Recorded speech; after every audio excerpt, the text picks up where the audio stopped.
Hello, everybody. Welcome to Friday morning, 11 a.m. of ICF South Florida International Coaching Week extravaganza Friday session, May 16th.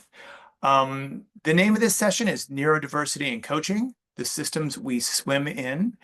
And I'm going to go ahead and I'm going to go ahead and pass the microphone to Deborah, who is going to be presenting and taking us through the session today. I will tell you, as Deborah will run the session, but I will be available in the chat. I'll be keeping an eye on things, questions and stuff that are going on there. And I am at anyone's service if anyone needs anything. Deborah, I'll turn it over to you right now. Thank you so much, Eric, and thank you for mentioning the meeting chat. So there's some multitasking that is required to be here. And so if you would kindly keep your eye on the chat and flag me down, I'll try to pause at times that work. So I will take a moment to introduce myself, but I thought that it might be a good idea as we enter this topic. I think it's been a long week of learning. It's been a long week in general. And so just take a moment to land in this amazing week where we're celebrating coaching and we're celebrating coaches. And if you were so inclined to join me in taking a couple of deep breaths, maybe what we can do is just breathe in a little self-compassion and then breathe out a little bit of empathy for those who are here alongside us learning and for those who are not alongside us learning. So just breathing in self-compassion and breathing out empathy. So just taking a moment or two for ourselves.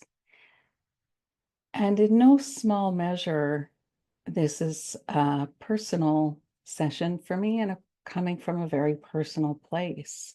And so that you'll see that self-compassion and empathy are hopefully going to be present in no small measure here. So I will share with you that I am coming from a place of vulnerability and self-compassion in the work that I do and in joining you here. So I am both an advocate and a member, excuse me, and a member of the neurodivergent community. I also am a parent of a 25-year-old young woman who is diagnosed with post-concussion ADHD. She is in her 7th year of doing her undergrad, and we're pretty sure she's going to get it done just in time to get married this year. And so you can see that this is a topic that is very close to my heart, very close to my life. So we don't all walk around with diagnoses on our forehead, but in the interest of advancing our discussion today, I will tell you that I am ADHD 2E, and I'll just demystify that for you, and then we'll get a little bit more into some definitions. So what essentially that means is I have autism level 1, which might have formerly been known as Asperger's. I like to say that I have a side order of ADHD, and 2E just really means that I am twice exceptional, or maybe smarter than the average bear. It means that I am a person with a finely tuned neurodivergent brain. As a coach, I am coach first. I am coach educator, coaching supervisor, mentor, researcher, and podcaster, and digital community convener. So I do all the things, which is not unusual for someone with my neurodivergent profile. This year, I am also an advisor for GSAC, Graduate School for Alliance on Education and Coaching. There is a manual that is being published, and I am consulting on coaching supervision for graduate school education programs. So I'm not really a fan of the superhero trope, but that said, I do view myself as having sort of a Ferrari of a brain. And what that means is that I am highly capable, however, that I need the right maintenance and good mechanics at all times. How all of this comes to fruition for me in both coaching and supervision is that approximately 90% of my clients are neurodivergent. And I want to say that means disclosed or undisclosed, diagnosed or undiagnosed. And I'll get to demystifying some of the terms. So statistically speaking, you are already coaching, mentoring, supervising folks who are neurodivergent. And I suspect that even some of us are hiding in plain sight. So as we enter this dialogue, I want to invite you to take a moment to envision a specific scenario in which either you are yourself considering, or you may have a client, mentee, who may be neurodivergent. And so the question to be pondering as we go through our time together this morning is, what would be possible if some of what you take away from our time together here could be put to use in your practice? That's really the point of all of this, isn't it? So today we will journey through sort of a little bit of neurodiversity in coaching. What does it look like? We'll talk about how will we plan for a neuroaffirmative coaching practice. And then we will also look a little bit about what continuing professional development might look like in this context. So we'll start by demystifying some of the terminology. And so I want to engage with folks who are here and present. And I'm wondering, what do you already know about neurodiversity? So already I've been using some of the terminology. What do you already know? And so feel free to write it in the chat. Feel free to raise your actual hand. Feel free to raise your metaphoric hand. Feel free to give some love through those really fun emoticons that we have. And I see here in the chat just some geographic positioning. Someone from Kentucky, from Spain. Adriana says, I'm completely new to this. And Adriana, you are not alone. I do this speaking for coaches. I train coaches. I speak to large companies globally. And very often we are starting with a very practical idea of how do we even define this and what does it belong to? So maybe I'll just kind of move into, oh, okay, Patrizio, also neurodiverse, thank you. Dyscalculia and ADHD. Absolutely, thank you. This is not our kids' ADHD, is it? Indeed. So, yes, and from Sue, you're absolutely right. Lots of learning on this topic this last year, especially for women. Being that I am late diagnosed, I can say that there are some very important reasons for that, it being a special topic for women. And from Dr. Jen, also ADHD, yes, many of us with PhDs fall into that category. You're in very good company. Your kids are too. So, Dr. Jen, again, probably you know that there's a very high heritability rate. Absolutely, about, if I'm understanding correctly, 60 to 70%. And from Aldizia, if I'm pronouncing that correctly, part of a ND community, mom of two, working with parents and adults who have ADHD. And so interesting, right? So my area of specialization is neurodivergence in the context of work. And it's fairly specialized. There's lots there for our kids and for folks who are still in the academic system, not as much for folks who are leaders. So let's kind of get to some of our definitions. Thank you for sharing where you're at. So I want to talk about the idea that this is emergent concepts and language, and especially in all cases, but especially when we're talking about coaching, what matters the most is the language of the person that we are engaged with. So as an example, someone who was diagnosed as a child may have been diagnosed with ADD, and there actually is not a medical diagnosis called ADHD anymore. But to that human being who was diagnosed as ADD in earlier versions of diagnostic criteria, they have ADHD. They are a person who has that diagnosis. So I want to say that the idea is sort of belonging to the social model, a social model of language. So you don't go to the doctor to get diagnosed as neurodivergent.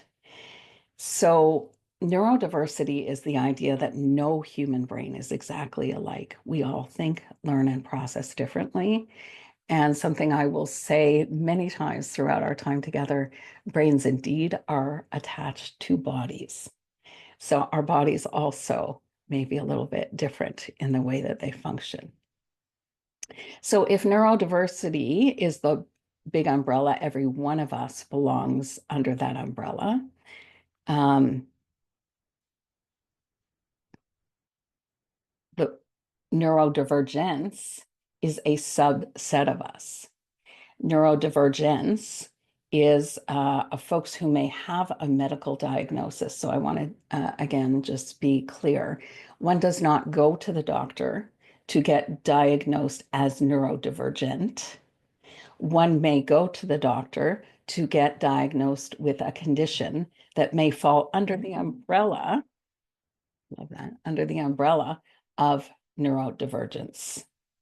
And depending on where you look, the umbrella of neurodivergence may cover up to 400 different conditions. So again, diagnosed conditions come under this umbrella.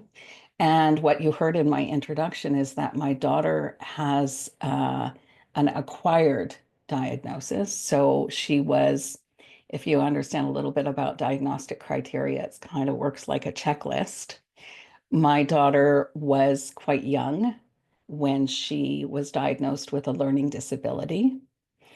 And then after her second concussion, she was a little bit older, more able to articulate her experience. So she was just under the diagnostic criteria. And after her second concussion and having a higher ability to narrate her own experience, she was diagnosed as ADHD. And so the term, to make matters more interesting and confusing, I do want to say that more often than not, when we are talking about neurodivergence, diverging from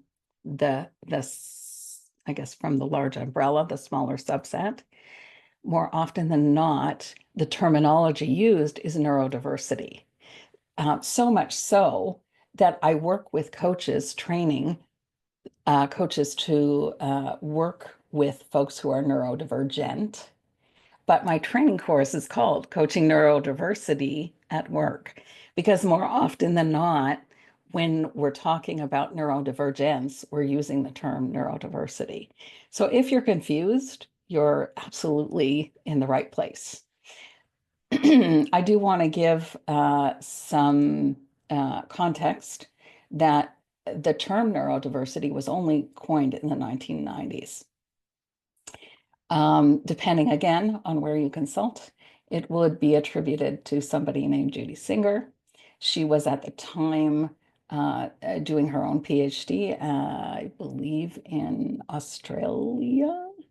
In any case, it was just a term designed around a social movement. So actually, I'm going to read you a quick quote. So Judy Singer says, "I knew what I was doing. Neuro was a reference to the rise of neuroscience. Diversity is a political term, and it originated with Black American civil rights movement. Biodiversity is really a political term too. So as a word, neurodiversity describes the whole of humanity, but the neurodiversity movement is a political movement for people who want their brain recognized and want their human rights recognized. Digging a little bit deeper, just into some of the fun ideas, Cassian Asasumasu was the person who actually coined the term neurodivergence. So this is just kind of me nerding out on the history, and but I do want to get to sort of some practical ideas here. So again, we don't walk around with our diagnosis on our foreheads, but it is, and I'm not going to go into any great detail. What is going to matter here is what shows up for us as coaches who might be neurodivergent and for clients who might be neurodivergent. So the purpose is not really to go into any detail because we're talking about coaching today, but any of these things may or may not be present. So ADHD, attention deficit hyperactivity disorder. And what I will say about ADHD is more often than not, especially when we're talking about adults, we are not talking about a deficit of attention. We are talking about interest-based attention. And this is a very important piece of it for us as coaches. ASD or ASC, autism, also includes what would have formerly been known as Asperger's. What do I want to say about that? I actually do want to say that there is a large portion of the population that may have any of these conditions that are entirely excluded from the workforce. And so we kind of have a special subset here. And we don't really know how big the subset is in terms of coaching. So we have, I'll just kind of quickly go through the list. Dyslexia impacts literacy. Dysgraphia impacts handwriting. And right there and then, I want to say that the technology available today can really support folks who have dyslexia or dysgraphia to the point where you might not notice it or it might not be an accommodation need. Dysgraphia impacts handwriting. Dyspraxia impacts physical coordination and balance. Dyscalculia impacts numeracy. Tourette's you might see as tics. Under the umbrella term, you might see things like PTSD, other acquired brain injuries. I work with folks who are recovering from cancer and have cancer-related brain fog. If you've been present over the last number of years, you probably know that long COVID also has major implications in the workforce. And long COVID has elements of brain fog, which might also be present. Subset of women that were mentioned already in the chat. There may be things like some hormonal things that may be happening for women specifically, where there's not a lot of research. So again, just kind of a very large umbrella and just starting to be surfaced, I want to say, in our lives in coaching. So this is a quote from, so I do want to say this. Oopsie, what just happened there? There we go. There is one book on neurodiversity and coaching. It was published in 2024 by my mentor, Almut McDowell, and her, at the time, business partner, Nancy Doyle. So here is a quote from this book. It says, neurodivergent people are outliers, which necessitates a tailored approach to coaching to allow coaches to be heard and validated. And here we are back at empathy. feeling, and connection.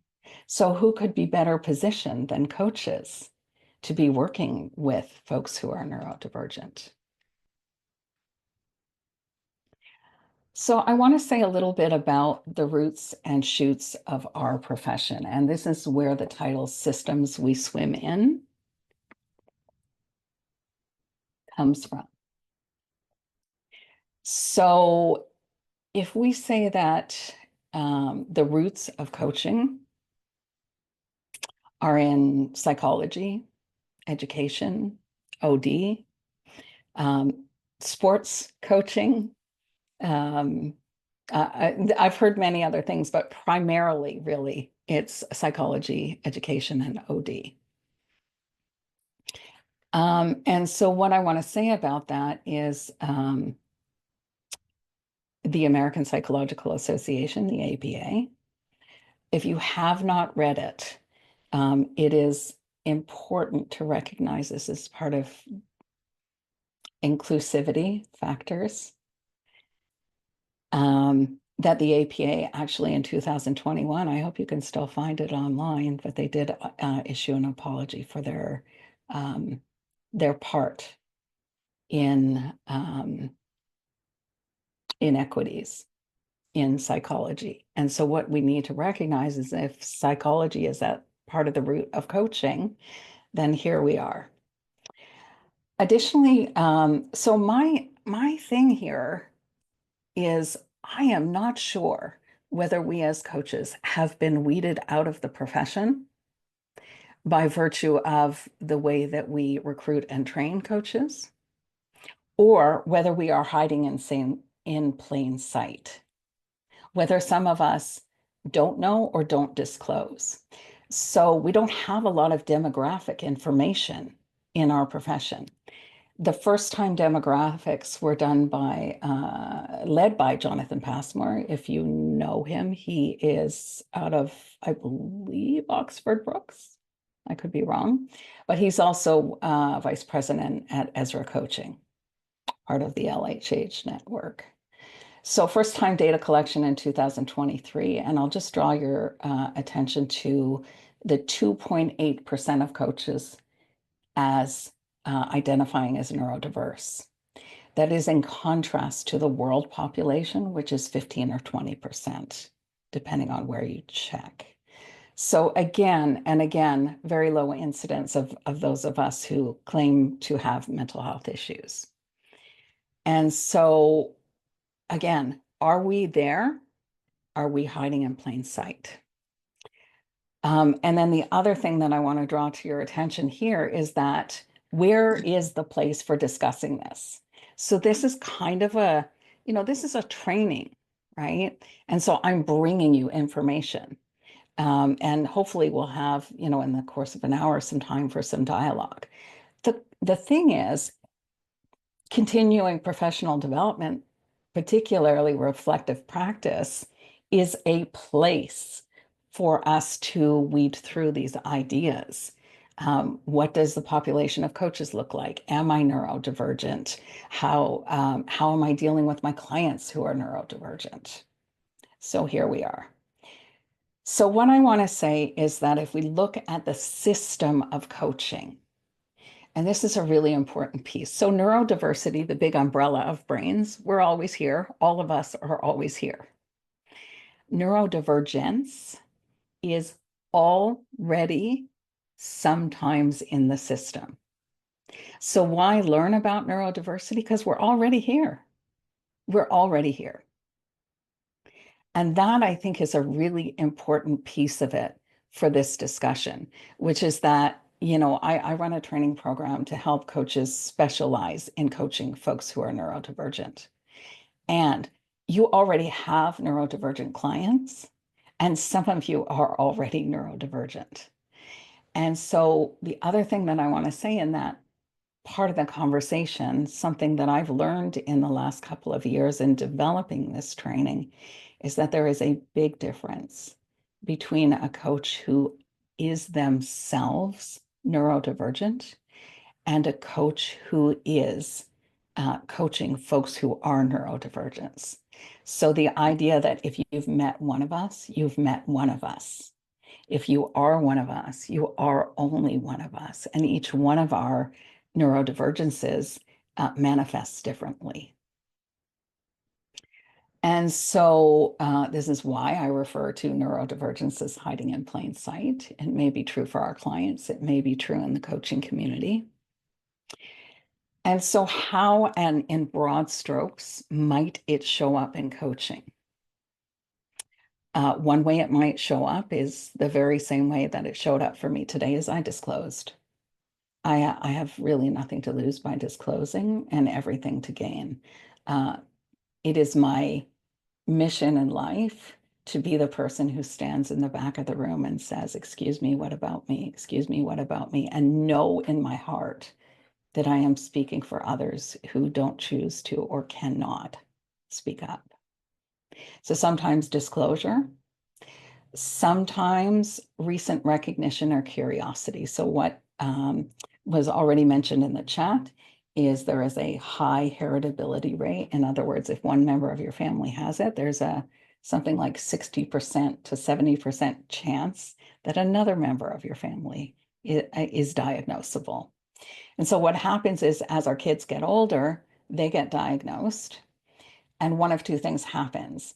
Either there's a savvy diagnostician who asks a few extra questions of the parents about their life experience, or parents start to recognize ideas in themselves, start to recognize maybe some of the traits of your kids who are recently diagnosed. So it may be showing up for you as the coach. And so what maybe take from this is that you might not know, but it might already be there, hiding in plain sight.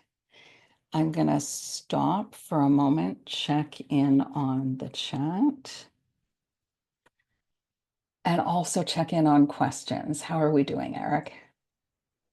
It looks like everyone in the chat is very focused on the conversation at large, as opposed to tossing a bunch of questions in the chat. I'm seeing a lot of nodding heads, and a lot of, frankly, a lot of people in the chat self-identifying. So thank you for sharing, everyone. Yeah, thank If you. anyone has any questions, please feel free to raise your hand or simply come off mic, as Deborah has invited.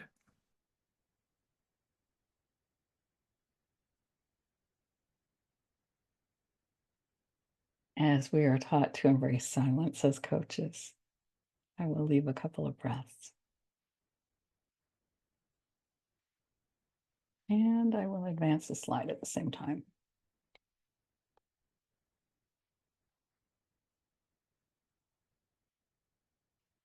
All right, I want to take a couple of moments to explain a few concepts, and then we can kind of get to some of the nuts and bolts of what does this mean for us, sort of on the ground coaching.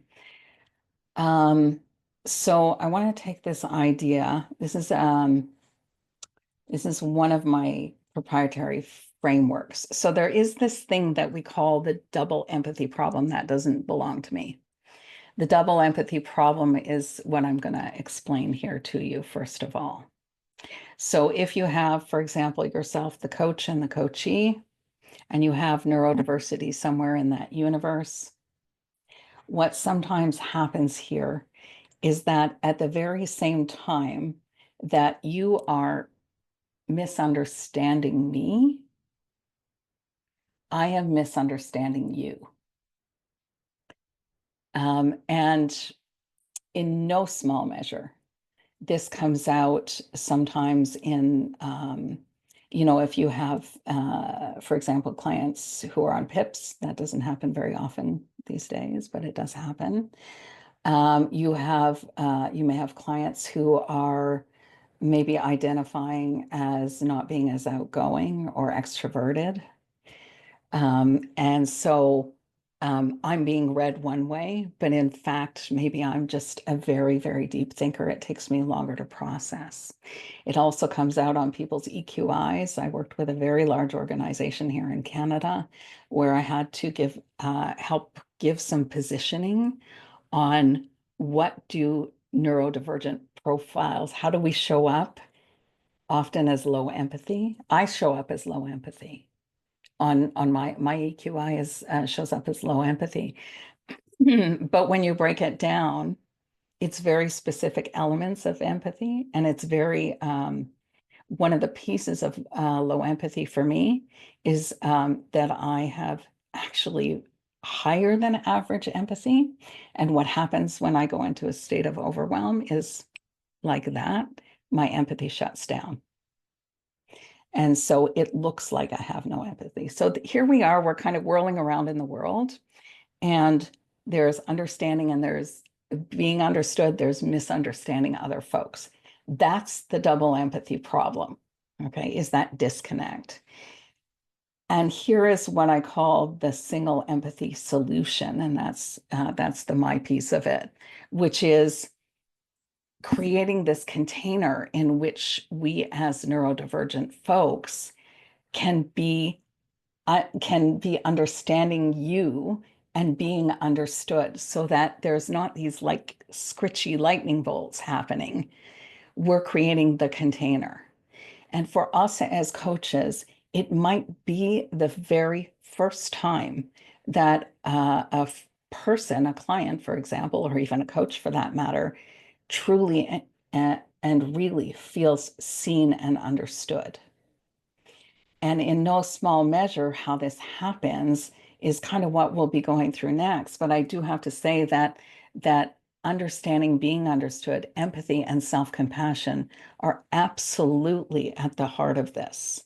And it's also part of why we're so well positioned as coaches to be doing work with folks who are neurodivergent if we can coach in a neuroaffirmative space. So, so I want to say a couple of things before I do the reveal on this slide. There's this idea of us having a spiky profile. So this is why I've gotten big bold caps here. The easy is hard, and the hard is easy. So the thing that I didn't do is I didn't go through like the formal introduction of like, here's my bio, blah, blah, blah. I have 17 letters after my name. I have a master's degree and 3 years of doctoral coursework. I am a practitioner researcher. None of that, in none of that did I ever break a sweat. That's my honest truth. And if you give me a 2-hour time change and ask me to show up on time for a meeting, it will annihilate me. Things that are easy for you are hard for me. Things that are hard for me are easy for you. That is part of the crux of that container where we're not understanding each other. So here are some ways that neurodivergence might show up. And so I'm going to kind of just let us ease into this. So what might show up? These are things that probably you're noticing, maybe late arrivals, maybe no-shows, distractions, interruptions. Difficulty goal setting or identifying a single issue or case. So in the ICF model, there's a very clear requirement for us as coaches to identify the client's overarching goals and their session goals. And that, I will say, that is actually a little bit neuronormative, because goal setting doesn't look the same for us. I've been in business for 13 years. I wrote one business plan, did a couple of vision boards thereafter, and then my goals setting for each year looks quite different now. It's just kind of me going, I kind of want to walk in the direction of the sun, and the sun looks like this year for me, and go, and it always works out. So goal setting looks a little bit different. Falling down the rabbit hole, as I call it, or run-on dialogue. Our clients have a need to sometimes just spill the beans. as they come into session. So actually, we'll talk about how do we work with all of this, but I want to just kind of run down what else you might be seeing. Self-esteem issues, sometimes a mismatch in self-perception. I see the world in one way, but the world doesn't see me in that same way. So this comes up very often again, in 360s, comes up. Masking, a word about masking. Here in Toronto today, it's a beautiful sunny day. The flowers are out. It's been a hard winter. I'm happy. If I am required to go to a funeral this afternoon, I will put on somber clothing. I will put on a somber face, and I will show up in ways that are appropriate for a memorial service. That's masking. Everybody does it at one time or another. For folks who are neurodivergent, we're constantly putting on and off the mask, trying to figure out what the rest of the world wants from us and how they want us to show up, and it's exhausting. So that's masking. I don't know if you can see, but I have a twisty turny chair.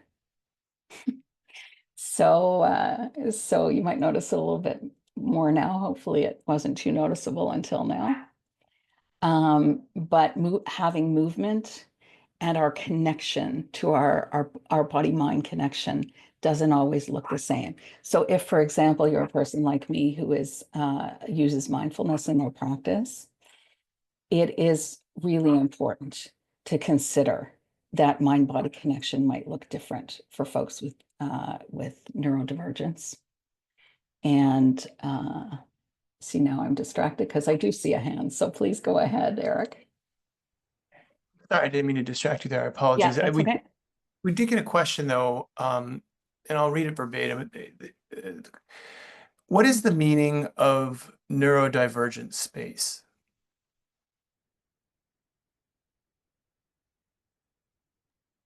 Sorry, what is the meaning of neurodivergent space? Correct.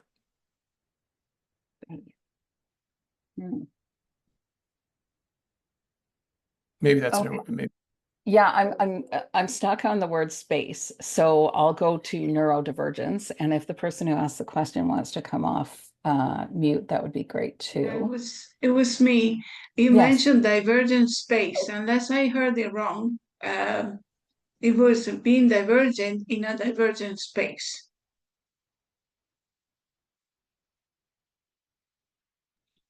So it may have been being neurodivergent, so being diverging from the norm in a space that is neurodiverse, which is the norm. Okay, I got it. Yeah. Okay. Okay, thank you. You're welcome. Thank you so much. You're very welcome. Amazing. So let me just carry on here. So this is kind of what I want to bring in terms of practical ideas here. So we now know some ideas of how it might show up, but what are some practices that might be neuro-affirming? So, you know, in terms of late arrivals, distractions, interruptions, reminders, and agreements. And I'll give you an example here. One of the digital platforms that I coach with recently implemented a new policy, and the policy in the hopes to cut down on no-shows that are billable. The policy is we're going to send you an email 24 hours prior. You have to open that email and click on reconfirm in order that your session isn't auto-canceled. And that's a huge penalty for folks who are neurodivergent, because folks who are neurodivergent are going to miss that cue, even though it's in the email. So we have, you know, it is okay as a coach to help your client to understand how to get to sessions on time and make agreements that will work for your client. In terms of goal setting, maybe adjusting expectations, frequently checking in on direction, and also mirroring back interest-based motivation. So you said this is what you wanted to accomplish, and I'm noticing that your energy is here. Very often we might need agreements to interrupt. And as when I was trained in supervision, my supervision trainer said to me, you know, very often when something goes off the rails for coaching, it's in the contracting, right? So contracting for agreements to interrupt. I have also done because of the depth of thinking and the verbal abilities of some of my coaching clients. Extended sessions are a reasonable accommodation. So I want to say that. So I've actually done double sessions for clients, especially clients who have access to unlimited sessions. Supportive onboarding. Oh, I don't know what just happened there. Having a strengths-based approach. Again, expanding your own repertoire, understanding that mindfulness and sensory environments, bodies are attached to minds. And we have an awful lot of sensory intakes. And we also, many of us have co-occurring chronic illnesses. And so just being aware of those. A couple of things that I'll say, anything that you can do for wayfinding. Explaining the process, making processes transparent is helpful for many of us. I call it wayfinding, just the same way that when you go to a new building, you know where the fire exits are, how, because of wayfinding. So anything in the relationship that can help with wayfinding. And the thing that I want to say here before I move ahead with this slide is that at the end of every road in this discussion, there is compassion. There is your self-compassion, and there is compassion and empathy for your client.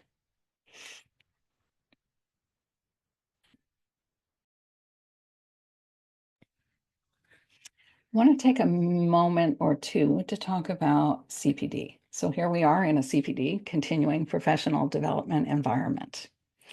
So how do we plan for practice? Thank you. I see that 10-minute warning. Appreciate it. So thinking about what does CPD look like in this arena, I would, I'm biased. I'm a coaching supervisor. Coaching supervision is absolutely critical where it comes to working with clients who are neurodivergent. This is the universe of CPD, but I want to talk about, again, I think we all know this. So we are ICF coaches. There is a difference between mentoring and supervision. This comes from the ICF. Mentorship is meant to be around the competencies. Supervision is, which gets a terrible rap for its name, but it is meant to be creating a place for reflective practice. And there actually are new competencies. And this is a slide that you can, I think you could pretty easily find this through the ICF. So what does it look like for you? Here's the real rub of it. Sort of, you know, this is a 1-hour session here. So I'm asking you, what is your learning plan? How will you start your bookshelf? What are your other coaching interests? How are they compatible? So I want to say that somatics and clean language are two very compatible coaching tools. The other thing that supervision is very good for is to help to make your tools in use apparent so that a coach actually really knows what's in their toolbox. There are communities of practice. We know what ICF offers. Your network, if you're going to be coaching neurodiversity, you need to know coaches who specialize in this. You need to know who the experts are in the field, very easily found on LinkedIn. You need to know the complementary disciplines. So neurodivergent friendly therapists, occupational therapists are amazing for folks who are neurodivergent. I know I'm kind of running through this quickly. So this is a moment for you to start thinking about how will you further align what you do as a coach to how it relates to neurodivergence and coaching. And then the second question here for reflection is, what is your plan to create that reflective practice? And that kind of goes back to this whole thing. So how are you surrounding yourself with other professionals? How are you continuing this learning? How are you taking cases that are puzzling to you, including yourself, into reflective practice? Here we are, the current discussion, the current ICF competencies. So what is the flavor of neurodivergence when it comes to each of the competencies? And the thing that I am very much, very excited about, and is that this week, I have released the first of 4 elements that are going to come together as a specialization in coaching neurodiversity at work. I will tell you that I'm a trained ADHD coach. And what I learned in ADHD coaching possibly helped me to be a parent to a 25-year-old.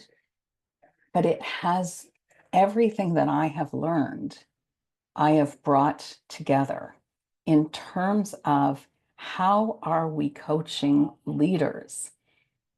And by that, I mean people at all levels of the organization. How are we coaching people in the context of work?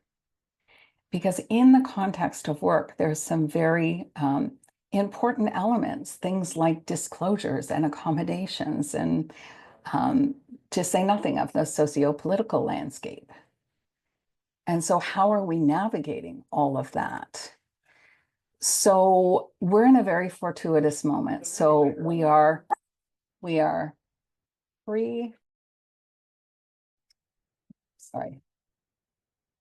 pre-approval for ICF. So our application is in, and I was hoping to hear today, but it's a busy week over at ICF, so I expect to hear in the next week or 2 before our pilot starts. But because of this, we are running a pilot without being able to grant the CCEUs, knowing that by the time the pilot starts, we'll have the CCEUs, if that makes sense. So because of that, we're running the course at half price. It starts June 13th. It's 9 Friday mornings, 2 hours apiece. We have built in, like this is something that isn't happening. We have built in principles of universal design and universal design for learning. So we as coaches who are neurodivergent, we should have an easier time navigating this coach training than any other coach training. That is the hope, because we have put thought into how do we accommodate all kinds of learners. And so that's where we're at today. I'm so, so proud and excited of this program. It's been several years in the making, and it also provides a framework for the whole human being in the context of work and what that looks like from a neurodiversity or neurodivergent perspective. So for you, the coach, or for you who has clients, we are already sometimes in the universe. And I was asked as part of this to bring a book, Starting Your Bookshelf. Women were mentioned at the start of this. This is one of my all-time favorite books, Divergent Mind by Janara Narenberg.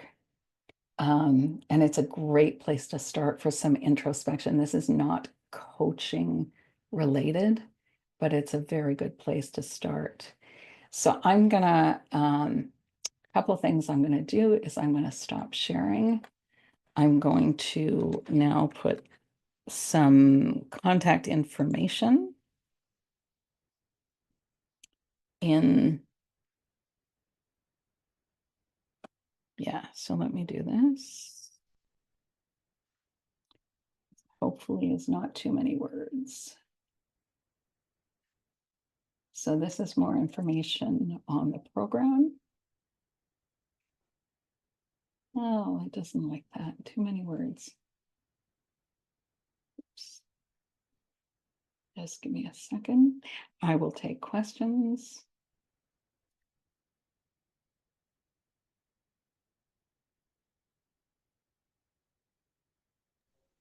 We have just a few more minutes left. If anyone has any questions, I'll now invite you to present them to Deborah. Also, we put a couple programming notes. I just put a link to a survey in the chat, and of course, we'd love to get your feedback. We put a lot of time and effort into sort of putting together this schedule of events this week, and if you could give us just a moment of your thoughts, that would help us better plan for next year, as well as remaining events this year. So thank you in advance for that. Coming up later today, we have a session on we have a session on mastering the coaching chemistry call. We have a session on leadership, authentic conversations, the new currency of effective leadership. We have another session behind the breakthrough, the inevitable skills of transformational coaching. And then we have later today a wind down of our entire wind down celebration of our entire week, the closing event of ICF South Florida's International Coaching Week, hosted by our president, Valeska Martins. And you can sign up for any of these events at our website, icfsouthflorida.org. I'll put that link in the chat as well. All these events are free, and you do not need to be a member. You do not need to be a coach. You just need to be curious and available. Great. So I'm sorry, I do see one question. Do we have time to take that question? Yeah, for sure. Amazing. So I'll just read out Brandon's question. How do you coach someone through balancing the self-compassion required to live with neurodivergence and related chronic illnesses and not fall into just playing the victim card, apathy, and struggling to feel like there's a point in even trying? That's a big question. So I think if I'm taking it in, how are we bringing self-compassion to the forefront here? I think that's part of what I'm hearing. So it is a balance, right? So it's a balance between victimhood. It's a balance between apathy.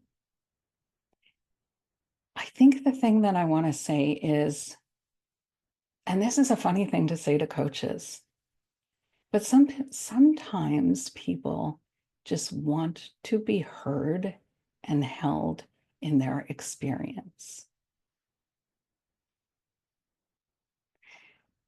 And I think the operative word to me in the question is, how do you? So it's that idea of doing versus being. So sometimes what we are doing is just being the place where the client can unmask. Like that's at the root of all of this, right? So let's get to the place, like I want to say sort of rock bottom for, or not rock bottom, but bedrock for experience. Let's get there. Let's get to the bedrock of experience. Let's hold that with our client, and then we can build. But for so many of our clients who are neurodivergent, they get caught in all the doings and the neuronormative ideas. So let's just make the space for bedrock and then go from there. Because once we're living and talking our truth, there's any number of solutions or pathways that become apparent. I think that's what I want to bring to that question. I hope that's helpful. Yeah, it seems to be. Yes, thank you, Brandon, for your feedback. Love that. Thank you so much, says Brandon. Well, Deborah, I think I can lead us in a round of applause, if we could. Thank you for your everything today. It was fantastic. Yeah, I see the love going around. I see a lot of hearts. Deborah, thank you so much. If you have any final words, I'll invite them to you now. Yes. If anyone if we would like to all come off mic and say to Deborah, thank you, thank you, thank you. I think that would be very appropriate. Thank you. Thank you. Thank you. I do want to say Thank that you. I will do this same session for any ICF chapter. So our thing is to get the word out there. So obviously you're one chapter, but if you have friends in other chapters, and please, please, please find me on LinkedIn. I'm not hard to find. I used to be Miller. I was hard to find when I was Miller. I'm not hard to find now. Deborah, thank you so much. And to all of our attendees today, thank you so much for attending this and all of the other amazing ICF South Florida International Coaching Week events. This concludes our event. Everyone have a fantastic rest of your day. And I hope everyone has a fantastic rest of your week and a fantastic weekend. Bye for now. Thank you, everyone. Thanks for having me. Thank you.